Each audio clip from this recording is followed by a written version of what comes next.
Hey there, I'm Martin, and it gives me a great pleasure to tell you something about the field of research that joins mathematicians with engineers. I mean, field is theoretical and practical. Safety verification of neural networks. Well, why should we verify networks? Basic question. I think there is a really simple answer. We always want to verify our jobs to know if we went well or not. Common way to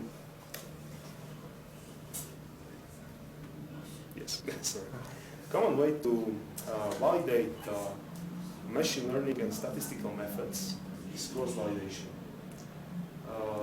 It performs by splitting our training data into training and testing with ratio 80% of training data and 20% of testing data, train our model and evaluate.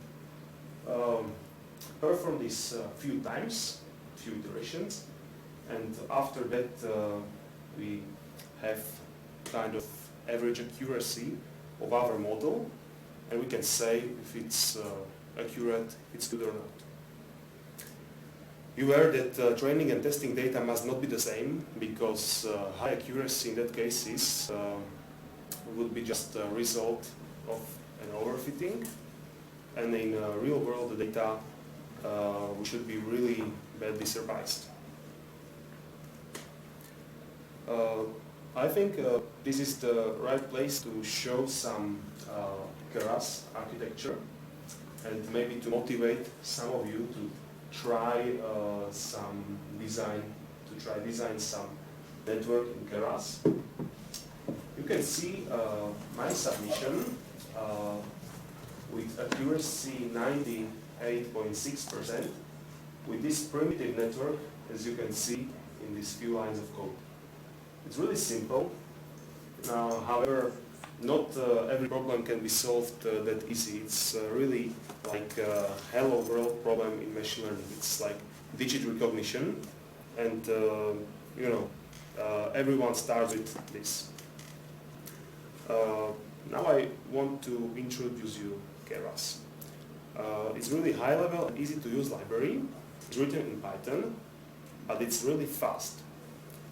For me, it's Python and fast quite an opposite.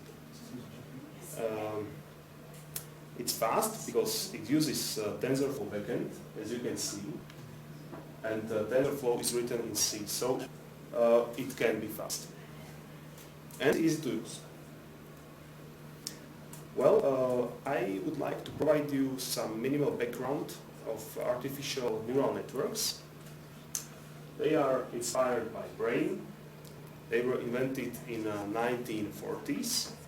And in fact, there was a big silence about neural networks because they were not able to use practically because of conditions. We didn't have such a big data in history. Things changed in 1998, where the first convolutional neural network was invented, and another big step was in 2006, when was first deep neural network trained. And as I said, it's because of big labeled data. That data provides us massive social networks like Facebook, Instagram, Twitter, where almost everybody posts some pictures and tag themselves on this. That enables us to pre-train our networks or any other machine learning models and use it for different problems. For example, for recognizing some malignant or benignant cells or things like this. This data we can retrieve by scraping a web, but I'm not really sure if it's legal. So maybe the better way is to use public APIs of these social networks. But there is limited volume of data we can retrieve for free. And there is some really boring and unpleasant example of neural network. I would be really happy if I explain how neural network predicates result. I'm not able to explain how we train a neural network because we don't have the time. It's much more complicated than predicting. So we can see input cells, input neurons, and it holds information from the input. For example, from some vector or some picture, we have output cells. And output cell holds some number that stands behind how confident is neural network in class that it indicates. For example, this network can making some decisions between if the picture is dog, cat, and the first neuron can stand behind cat, and the second can stand behind the dog. And after predication process, we have some number in these neurons, for example 0.6 and 0.4, and this means that our network is 60% confident that on the picture is cat. So it hardly decides that it is probably a cat. The connection between neurons are called weights, and they are like parameters of a network, and we reach them by training. These red numbers are numbers that this connection holds. Every connection holds some unique number.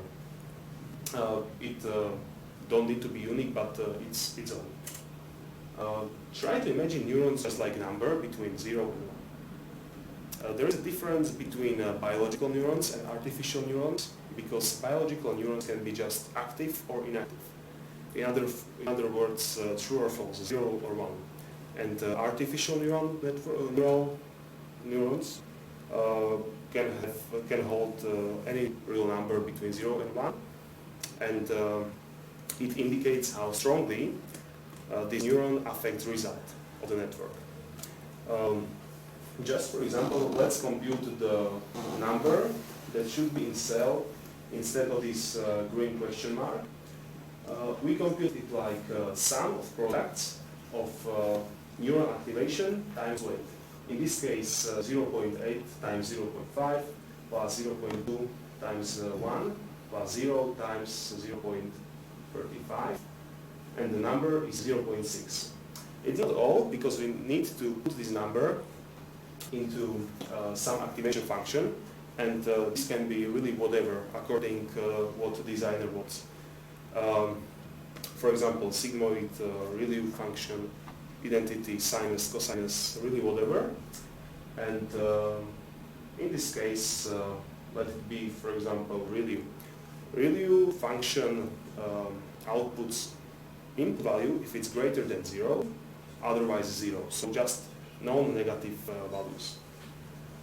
And the number instead of this green question mark will be 0.6 because it's a positive number. So I hope you now understand a little how neural network predicates, and the essence is also the really big number of network parameters, so we are not able to debug it manually. Here is a full code for design network for train it using model.fit, and lastly for evaluate it. I'm evaluating this network on the same data as I trained it, so don't do this because it's the example of overfitting that I mentioned, possible overfitting. Well, programming neural network itself is not easy. Maybe it's computationally hard to train it, but programming is not difficult. The real problem is that almost nobody understands why it works, because it's like a black box for us, and we do not know why it works so well. And sometimes when it does not work, we also cannot say why. And the really hard task is mathematically prove why it works. Maybe you think it's not really important to prove it mathematically. It works, it's good. But is it really wise to give some safety critical tasks to something that we even don't know why it works? Now I will tell you what we want to do, what we want to prove. The goal is to formally prove that for similar input, network returns the same output with at least X% accuracy. What does it mean, same output? Same output means that maximal value in output neurons will be always in the same neuron, no matter how is this value. What matters that network will always decide the same for the similar input. And what does it mean similar input? I don't know. What is similarity? It's really for everyone something else. We have many algorithms, we have many definitions of similarity. For example, definition for similar words. We have algorithm Levenshtein distance, and it's used for full text search. It's like definition, but for two person, maybe for one of them can be two words similar, but for another, maybe not. Well, my definition of similarity, of epsilon similarity, is that objects are epsilon similar if one can be transformed to another by shifting X% of pixels maximal by epsilon. I'm not sure, but I think that if we transform one picture to another, so the condition will be satisfied, they will be similar. And here is the problem. We have methods for generating something called adversarial examples. I provide my model and my training data to the method. It returns me some data set that is quite different, but I think that almost every one of you can see 2 digits 7. But my model not. I trained my model on real data, something like the first one, and then I tested it on adversarials data. The accuracy falls down from 99% to 1%. Absolutely terrible.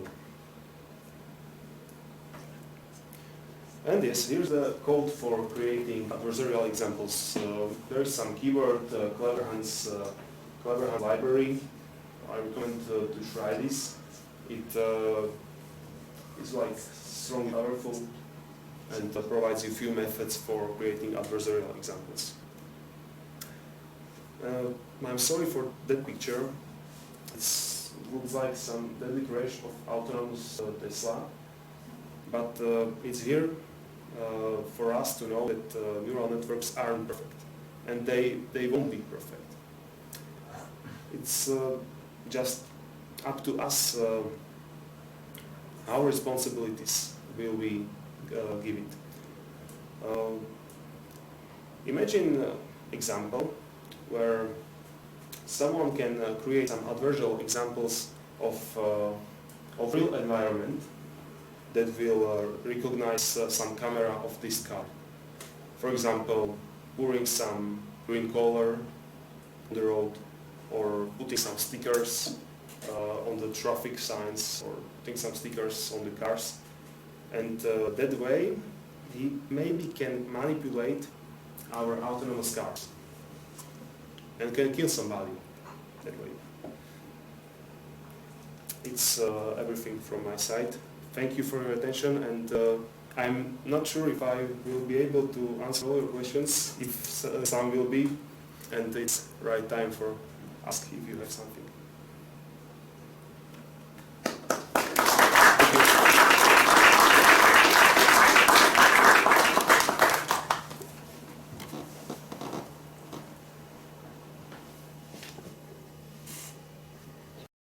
but it's been a while, and every time I see people talking about like neural networks, AI, ML, I always feel like super dumb about it.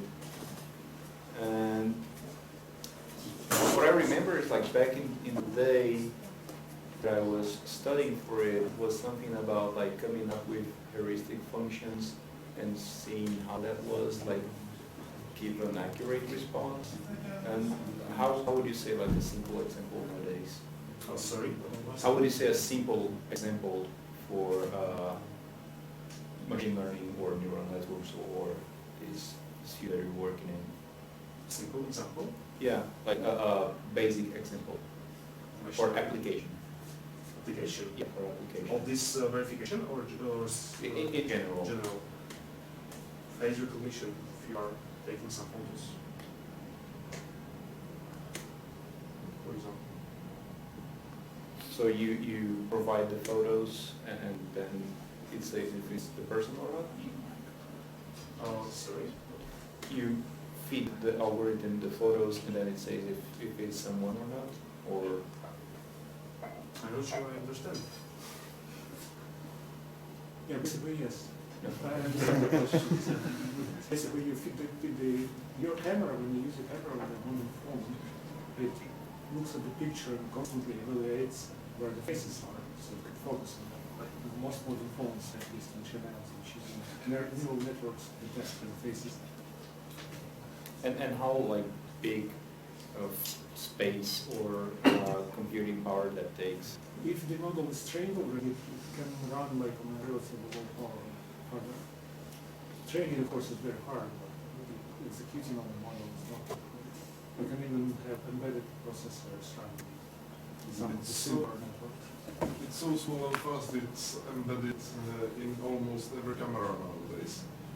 So it's fine. So basically what they embedded in the camera is just like a specific heuristic function that was trained already. Yeah. I see. So you don't need like to have a big database to search on. You just have the heuristic function. Another example is keyboards. Like Samsung and other companies have keyboards that use neural networks to predict what's gonna be your next word. Usually they're used for making memes of right? So I have a question. You gave us some problems, some questions in the talk, but do you have any results, any answers? No. Do you have a plan? I have, but I'm just started. The founder of this field, I think he was the founder. His name is Jan Goodfellow. I'm not sure if you know him. He said that we do not know if this will be successful, this whole research. Maybe the only answer will be that safety critical tasks are not really suitable for neural networks. Okay. Do you think safety critical tasks are suitable for humans? Yeah, that's the question. What's good? Yes. Yeah, on the same example of the car accident, you can show thousands of pictures every day of the same thing happening to people. So Yeah, but people are not so easy to fool. because we are more trained, maybe. Well, yeah, well, That was a good joke. Because of the training, it's like more experienced drivers. the good thing about neural networks is that they don't get tired. And if you feed them a lot of the same data, they can do it perfectly all the time, compared to humans. But if you feed them something else, then they are get really tired really fast. Checking failures on a production line. So. Is there anything in the industry? Does anybody actually have any formal methods for verification? Marta Kwiatkowska. Sorry? Marta Kwiatkowska. Is this is this for a real product or is it research? Is it a research? Just. I'm asking about like these car manufacturers. Oh yes, I don't know about some companies. How much resources do you need for testing a network like that, number recognition? Compared to training, for example. The step, I think it's much larger. So then training. Well, yes, because you need to search in all the state of the possible mixes. But so that means that if you take that little picture and you start shuffling pixels, there is going to be very, very large number of combinations. It's computationally maybe impossible in this way for shuffling pixels. So what's the plan? Some heuristic things, but I'm not sure now. So you, I mean, like, yeah, you already have the data set on which you trained, and you already told it what's right and what's not. So where do you take the data to check it against? Different To data. generate the data. There was a neural network that was recognizing whether there's a tank in the picture or not, and the training data was like when the picture was taken in daylight, there was a tank, in the night there wasn't a tank. And the issue is that you don't know what the neural network does to figure out the solution. Yeah, but I mean, So like, who's you don't gonna- check whether there's a tank or not, you check whether there's no daylight or not. Because the picture's matched. who's going to figure out if the picture, if the modified picture is actually looking like anything it should? Humans. I mean, yeah. Who would No, do it? neural networks. Yeah, I mean, Maybe not the- Socialis. yeah, I mean, like, yes, there's the definition of the difference of the picture, right? So you can say, okay, if it's within this epsilon and within this X number of pixels, then we can say that it's similar. That's what you're saying. But it can be dramatically different if the crucial pixel changes.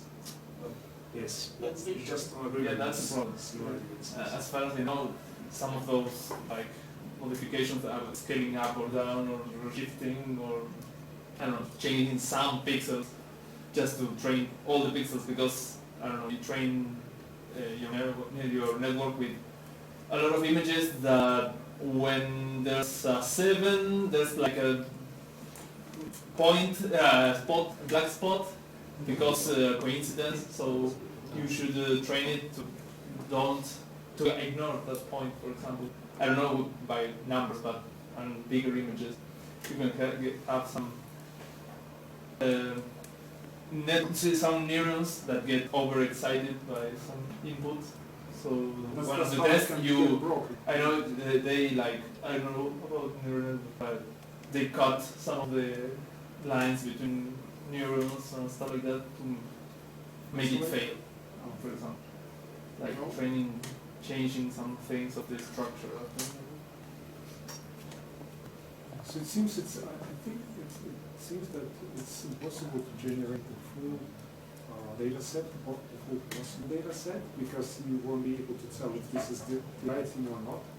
But if you, for example, apply some methods which you know could fuzz it, like it could be the same, but it would look differently, then you can kind of expand the reliability of the neural network. But eventually there is a limit where you can go with that.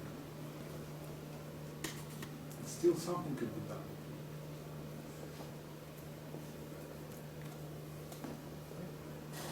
I think that's a good place to end. So. Thank you again, Martin. Thank you.